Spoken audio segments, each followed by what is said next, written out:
Hi, Nolene here from GCare Dental. I'm here today answering some of your questions that you submitted on Ask the Experts.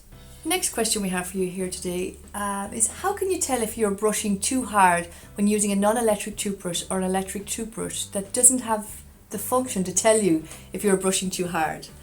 Well, there are signs and symptoms of that you will recognise if you are brushing too hard.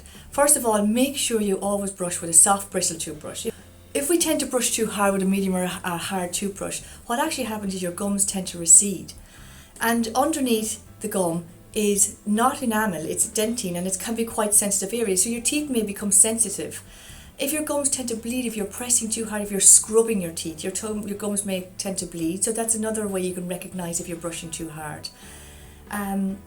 Check your toothbrush as well. If you're using always make sure you use a soft bristled toothbrush. If the top of the brush, if the bristles on the brush are frayed or they're bent, maybe you're putting too much pressure on it. So change your toothbrush every 2 to 3 months.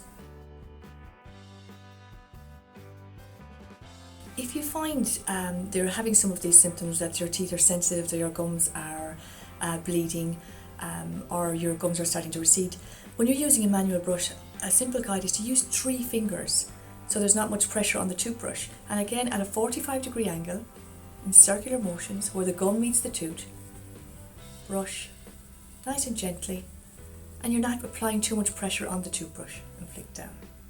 And take your time. Remember, it should take 2 to 3 minutes to brush your teeth twice a day with a soft bristle toothbrush. When using an electric toothbrush, hold it next to the tooth and allow the brush itself, because this does most of the work for you, so you don't have to move in circular motions or anything. So all you do is just leave the brush, at a 45-degree angle again, leave the electric toothbrush on the tooth and allow it to rotate itself, and move it after maybe 3 to 5 seconds, move it to the next tooth.